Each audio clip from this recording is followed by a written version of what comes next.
Et oui, salut à vous auditeurs et auditrices de Mega FM Guadeloupe le 88.9. Je suis très content de me retrouver avec vous encore pour cette émission. Donc l'émission c'est l'esclavage aux Antilles et dans la Caraïbe. Aujourd'hui nous allons parler de la Guadeloupe. Nous allons voir les divers acteurs. Depuis combien de temps que la Guadeloupe a été colonisée, quels ont été les acteurs qui ont mené à bien les colonisations jusqu'à arriver à l'esclavage des Antillais, enfin pas des Antillais, des Africains qui ont été exportés de l'Afrique vers la Guadeloupe. Donc nous allons pouvoir nous permettre de découvrir encore et encore aujourd'hui savoir un peu mieux nous connaître, un peu mieux savoir qui nous sommes, nous les Antillais. Donc je vous invite à me suivre sur Mega FM le 88.9 dans l'émission L'esclavage en Guadeloupe et l'esclavage aux Antilles et dans la Caraïbe. Donc aujourd'hui nous allons parler de la Guadeloupe. La prochaine fois nous allons voir pour une autre île. Aujourd'hui c'est la Guadeloupe. Je vous invite à me suivre, allons-y.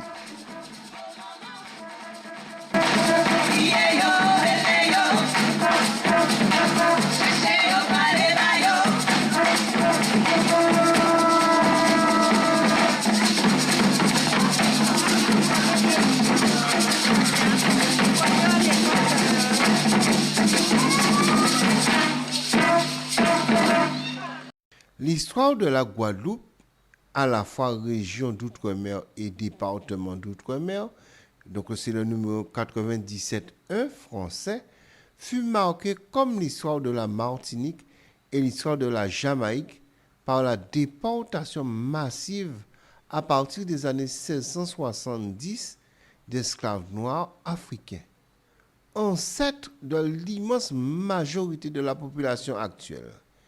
Phénomène qui a marqué également dès 1640 l'histoire de la Barbade, puis vers 1700 l'histoire de Saint-Domingue. Donc ces petits territoires des Antilles, donc de la mer Caraïbe, donc que pouvons-nous dire de la mer Caraïbe? La mer Caraïbe est la mer des Antilles ou une mer de l'océan Atlantique située à l'est de l'Amérique centrale et au sud des Grandes Antilles. Elle s'étend sur environ 2415 km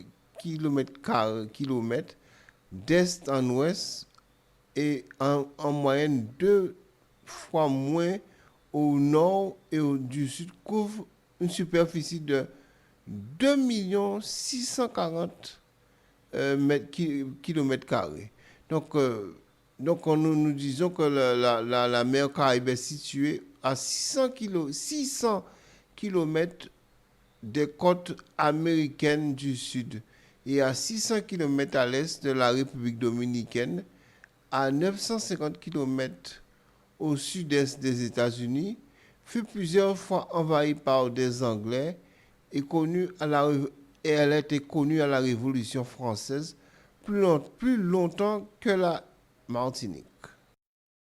Donc, selon les données archéologiques, les premiers signes d'occupation de la Guadeloupe datent d'environ 3300 ans avant Jésus-Christ. Ces peuples de Taïnos y développèrent essentiellement l'agriculture et auraient été exterminés par des peuples plus belliqueux, les Caraïbes.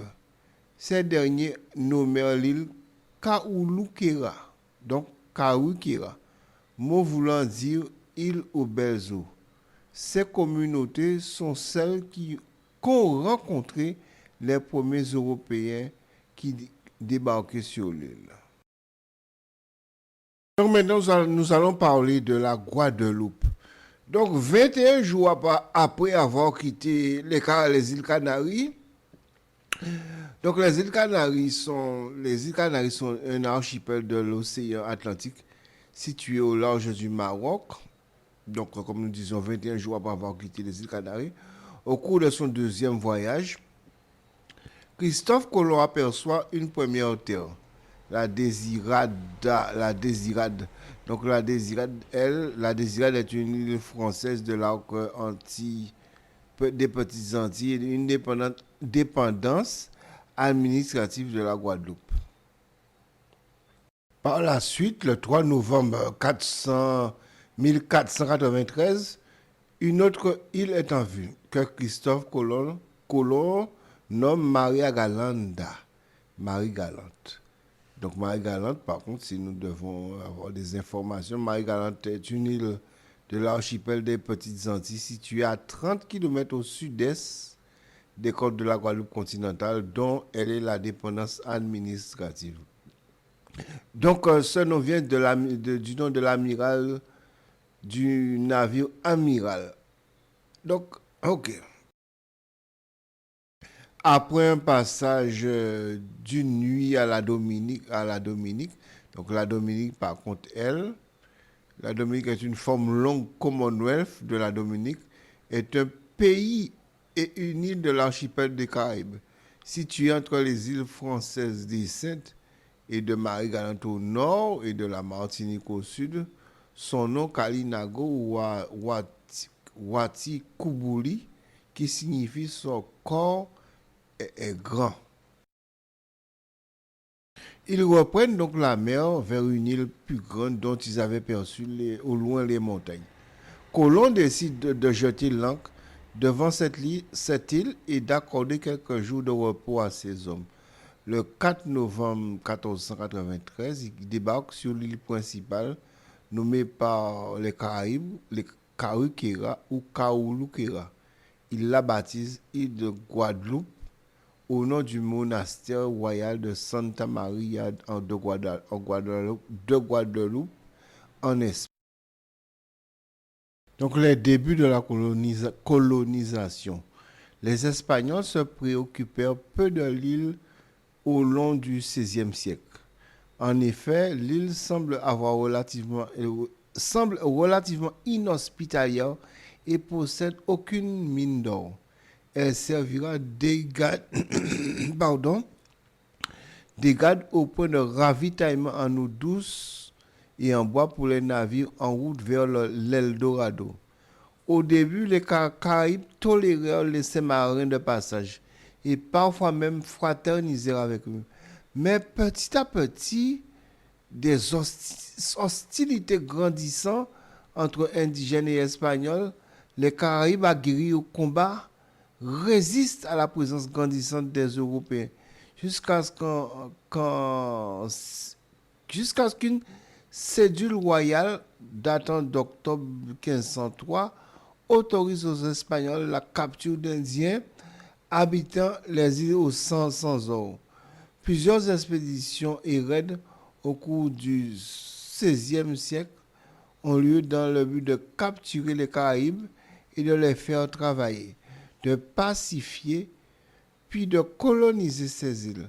C'est en 1515 Juan Ponce de León, conquérant de Porto Rico, et Antonio Serrano décident de pacifier la Guadeloupe et d'y installer définitivement des colons ibériques sur l'île avec 3 navires et 300 hommes de guerre. Mais, cachés en embuscade, les Caraïbes foncent sur ceux qui débarquent et les tuent et font des prisonniers. Donc, lassés, les Espagnols qui préfèrent des terres plus riches de l'Amérique centrale abandonnent progressivement les Petites Antilles, laissant place aux colons flibustiers anglais, français et hollandais. Ceux-ci font escale régulièrement à partir de 1550.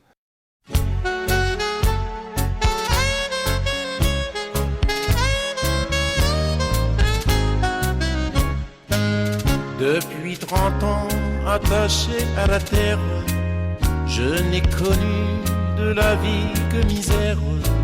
Grand Dieu sauveur, apaisez donc ma peine, chassez mes pleurs et calmez ma douleur. Ma tâche est lourde et cause ma détresse, Mais chaque jour, je la fais sans faiblesse. Ayez pitié de moi, grand Dieu sauveur. Envoyez-moi de la joie dans le cœur. Mon triste sort ne peut rendre jaloux. Mon beau pays ne me paraît plus doux. Je n'ai pour bien que ma triste chaumière, mais mon cœur qui espère trouvera le bonheur. Depuis 30 ans attaché à la terre, je n'ai connu de la vie que misère. Grand Dieu sauveur, apaisez donc ma peine, chassez mes pleurs et calmez ma douleur. Ma tâche est lourde et cause ma détresse, mais chaque jour je la fais sans faiblesse. Ayez pitié de moi, grand Dieu sauveur. Envoyez-moi de la joie dans le cœur. Esclave, oui, toujours souvenez-vous du frais sanglant enlaçant votre cou. Hommes du ciel, priez donc tous ensemble, que la chaîne qui tremble vous libère un beau jour. Après ce titre de Daniel Forestal, La prière de l'esclave, nous allons continuer pour parler de l'implantation française en Guadeloupe. Donc, je tiens à vous rappeler que nous sommes dans une émission qui s'appelle L'esclavage aux Antilles et dans la Caraïbe. Aujourd'hui, nous parlons de la Guadeloupe. Donc, pour continuer, nous allons dire les Français menés par Jean Duplessis d'Aussonville et Charles Liénard de l'Olive débarquèrent le 28 juin 1635 à Pointe-Alegre, à Nogent, dans l'actuelle ville de Sainte-Rose, en Guadeloupe. Accompagné de 4 prêtres dominicains de 150 hommes, dont de nombreux Bretons ou Normands engagés par contrat pour 3 ans dans le but de faire fortune. Duplessis et de l'Olive sont mandatés par la Compagnie des îles d'Amérique. La Compagnie des îles d'Amérique. Donc, la Compagnie des îles d'Amérique était une compagnie de la Charte française créée en 1635 et dissoute en 1664 pour prendre en charge, à la suite de la Compagnie de Saint-Christophe, l'administration de la partie française des îles de Saint-Christophe, qui était alors le seul établissement français. Donc, le but de la Compagnie des îles d'Amérique était d'évangéliser les indigènes. Donc, les premiers mois sont difficiles. La maladie, le manque de nourriture, de nombreux colons périssent. Les survivants s'installent au sud de l'actuel Vieux-Fort. Ils reçoivent l'aide des Caraïbes. Contre l'avis de Duplessis, Charles Liénard de l'Olive leur déclare la guerre pour prendre vivres et femmes. Les Français sont alors pratiquement exterminés par les Amérindiens. Donc en 1640 a lieu la signature d'un traité de paix avec les Caraïbes. Les Français vont ensuite importer des esclaves par centaines à partir de 1641 à 1645. Donc la ville de Basse-Terre est fondée en 1643 dans le sud de la Guadeloupe. Donc en 1649, alors la première révolution anglaise avec le roi Charles Ier décapité. Les monarchistes anglais fuient la Barbade. Poursuivis par des troupes de Cromwell, l'économie sucrière doit se développer d'ailleurs jusqu'à la Barbade. Charles Well acquiert la Guadeloupe, la Désirade, Marie-Galante et les Saintes après avoir laissé la Compagnie des îles d'Amérique, leur propriétaire tombé en faillite. Les Jésuites portugais gagnent en 1654 la reconquête du Brésil contre les Hollandais, qui doivent fuir avec 300 de leurs esclaves. Contre l'avis des jésuites français, Charles Well leur donne 16 hectares de bonnes terres au lieu dit Sainte-Marie à Cap-Esther de Guadeloupe. La Martinique, partagée en de nombreux propriétaires, encore peu défrichés et à la moitié occupée par les Caraïbes, doit leur dire non. Donc en 1656, la Guadeloupe compte 3000 esclaves noirs, 2 fois plus qu'en Martinique. En 1658, la guerre de 1658 contre les Indiens Caraïbes en Martinique.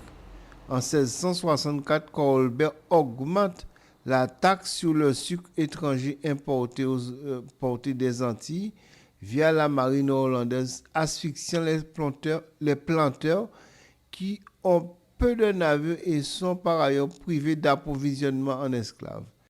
La crise sucrière s'installe.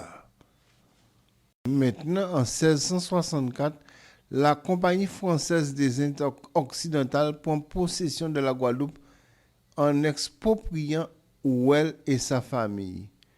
En 1666, les Anglais attaquent les Saintes et se dirigent vers la Guadeloupe. Mais un cyclone détruit complètement la flotte anglaise le 22 août. En 1667, la fin de la deuxième guerre anglo-néerlandaise. Le traité de Breda est signé entre les Français, Danois et Hollandais du côté et des Anglais de l'autre. En 1671, la Guadeloupe a 4267 esclaves noirs. Il n'y a que 2400 en Martinique où les chefs de guerre contre les Caraïbes, dont Pierre Dubuc de Riveri, reçoivent de terres nouvelles. Donc maintenant, en 1674, la Compagnie des Indes occidentales fait faillite. La Guadeloupe devient propriété de Louis XIV. Les planteurs de tabac de la Martinique et de Saint-Domingue sont chassés par la création de la ferme du tabac. Donc en 1679, Charles-François d'Argenès, gouverneur de Marie-Galante, signe avec la Compagnie du Sénégal un contrat pour se faire livrer 1600 esclaves sur ses plantations du Prêcheur en Martinique.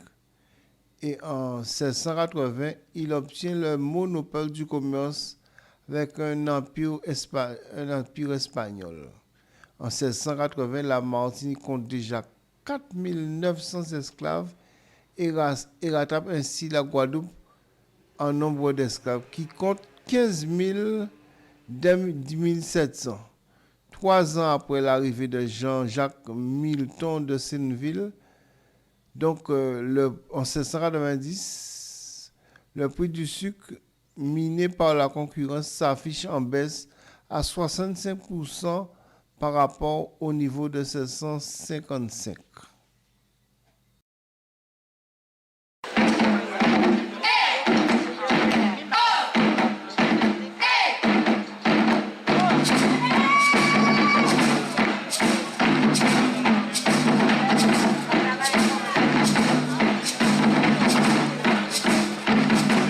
Nous allons donc assister à la mise en place de la traite négrière et de l'esclavage. Le père Labat décrit dans ses ouvrages la société esclavagiste, les pratiques religieuses européennes, couplées à de longues pratiques militaires, étant jugées plus ritualisées et ordonnancées que celles des Amérindiens. Des engagés de 36 mois sont utilisés pour la fortification des îles. Une fois affranchis, ils obtiennent des lopins de terre. Les plus riches planteurs de café, de canne à sucre et de coton recherchent alors une nouvelle main-d'œuvre, meilleur marché en s'inspirant du succès des planteurs de sucre de la Barbade. Donc, en 1641, les colons signent avec les Indiens Caraïbes un traité pour les expédier sur l'île de la Dominique, ouvrant aux voies de défrichement.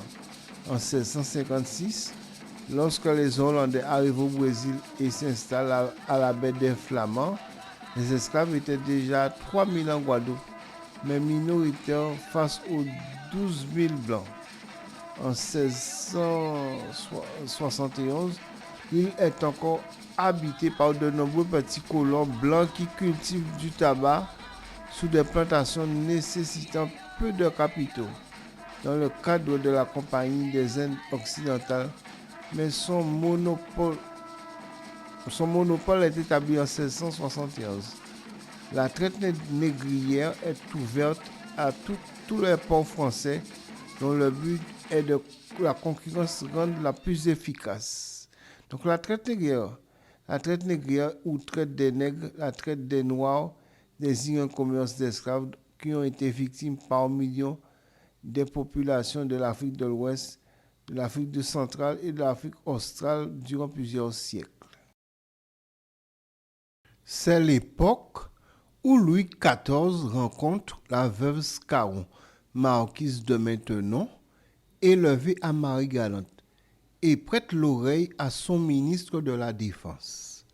Louvois dirige la guerre contre les Pays-Bas de 1672 à 1678, jusqu'alors détenteur de la Ciento, le monopole d'importation des esclaves vers le Nouveau Monde, organisé par le traité de Tordesillas, qui interdit aux Espagnols de s'aventurer en Afrique, zone réservée par la papauté aux Portugais.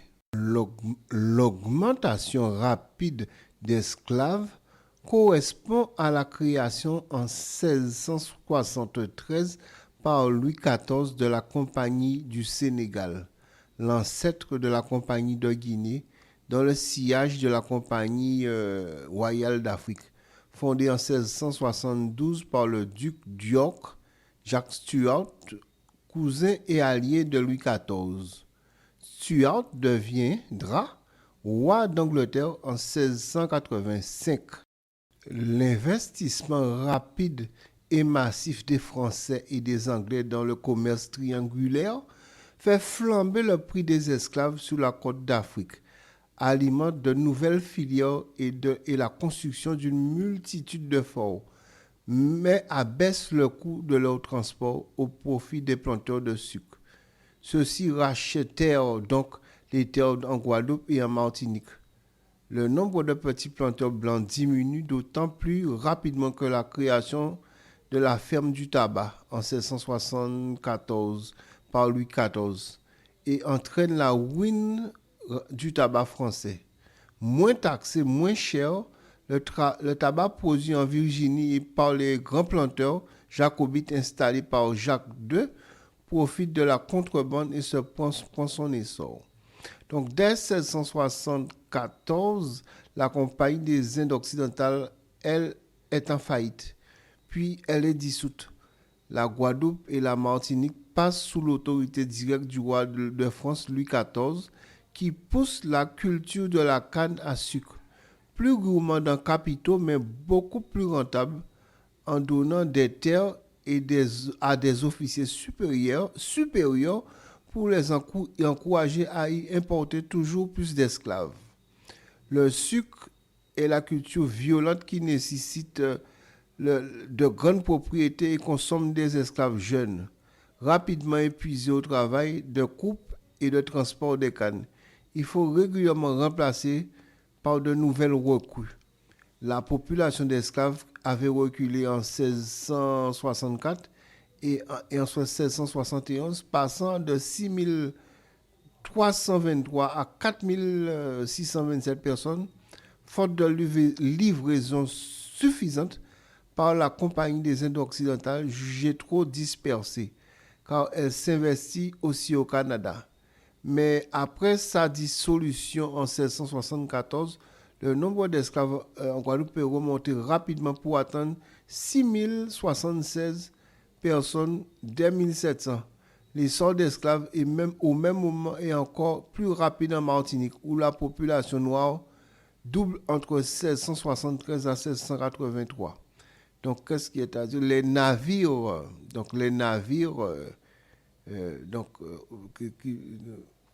Les navires négriers cabotant entre les îles françaises, la Martinique était souvent la première servie et les esclaves les plus résistants étaient d'abord vendus et seuls au plus grand nombre.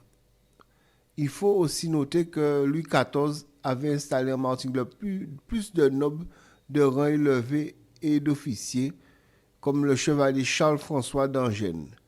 Cette différence entre les deux îles l'explique aussi, qu'un siècle plus tard, en 1794, Victor Hugo ait pu se rendre maître de la Guadeloupe pour le compte de la Révolution française, alors que la Martinique est restée sous la domination des grands planteurs de sucre alliés aux Anglais dans le cadre du traité de Whitehall. Donc pour finir, je tiens à vous rappeler que nous étions sur Méga FM Guadeloupe le 88.9 dans une émission l'esclavage en Guadeloupe, l'esclavage dans la Caraïbe et dans les Antilles dans la Caraïbe. Donc pour finir, je vais vous laisser avec un dernier morceau, un morceau de Jeannot, Batola, qui exprime l'idée qui traite de l'esclavage. À la prochaine pour une prochaine émission. Bye bye. Guadeloupe, Martinique, Guyane, Coupé.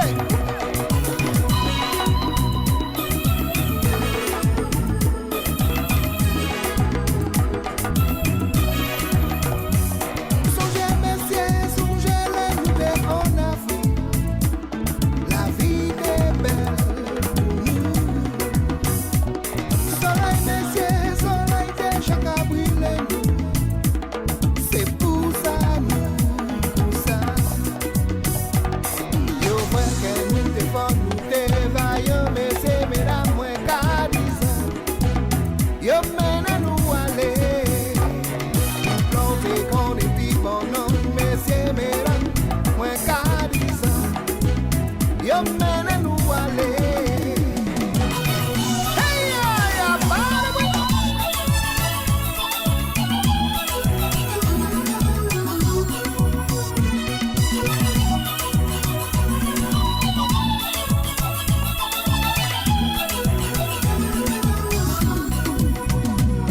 Vivez, messieurs, vivez assis au plage Guadeloupe.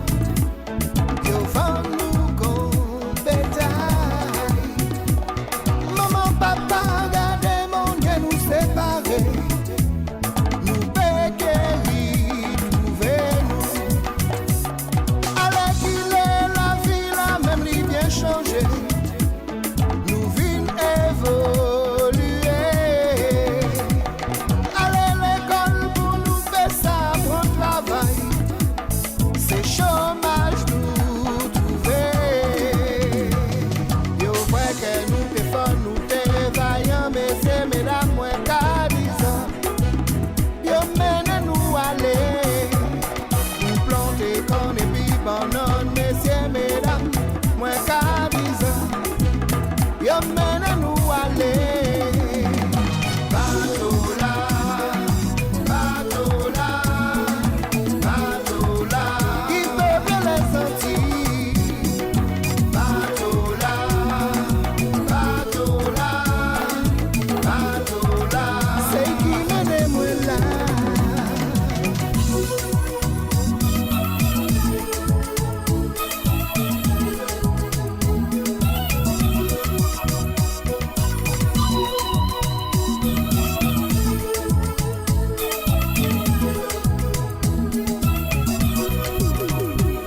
Guadeloupe, la Martinique, Guyane, la Réunion, et tout département, faut nous mettre ensemble, nous rêver à